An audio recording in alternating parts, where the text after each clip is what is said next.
Fala pessoal, tudo bem? Aqui é o Luiz, com mais uma avaliação e hoje para você que está procurando por um forno elétrico de embutir.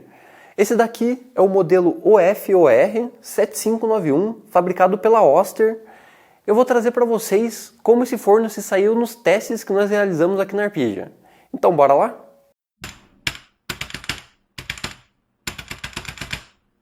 A Oster entrou recentemente no mercado de fornos de embutir e está oferecendo no momento 3 versões diferentes, sendo uma delas o modelo mais simples que esse daqui, possui a frente inteira de vidro e com os 3 seletores analógicos sem o painel digital. As outras 2 versões são mais completas quanto às funções e são bem similares, mudando mais a questão do design. O outro modelo tem um arranjo um pouco diferente dos acabamentos de inox, mas já possui o painel digital com as mesmas funções. E por fim, tem esse modelo aqui, que é o que nós testamos. O design do forno é agradável, a parte frontal é composta em grande parte pela porta, que tem essa janela grande de vidro e as molduras de inox ao redor. No topo a gente tem um pegador, esse aqui ele é feito de alumínio, não de inox, mas ele tem esse acabamento escovado que acaba disfarçando bastante.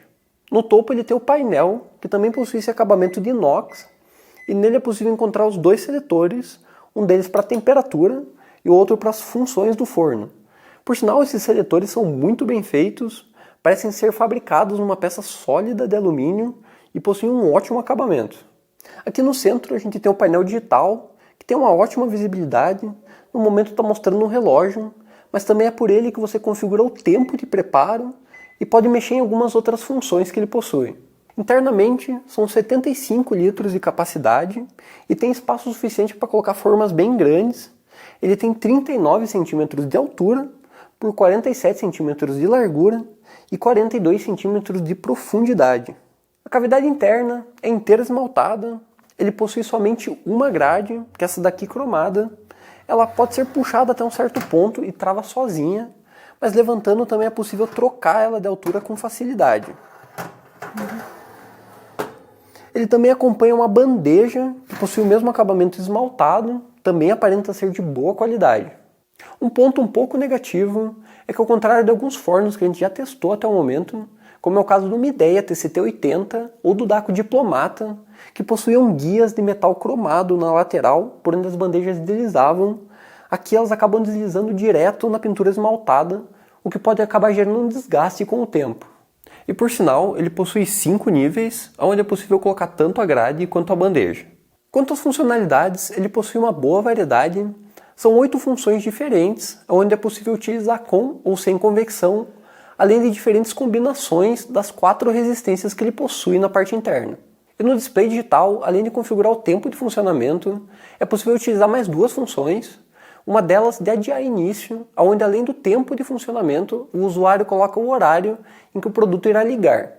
Outra função é a de timer, onde você coloca um tempo e ele somente apita quando o timer acaba. Só vale lembrar que ele fica apitando por 3 minutos sem parar, a menos que você vá lá e desligue o timer manualmente. O tempo de pré-aquecimento dele é bom, foi necessário somente cerca de 13 minutos para ele sair da temperatura ambiente e atingir os 200 graus. E o isolamento de temperatura também é muito bom, onde foi necessário cerca de 1 hora e 15 minutos para ele sair da temperatura de 200 graus e atingir 60. Quanto ao desempenho, tanto a precisão quanto a distribuição da temperatura foram muito bons.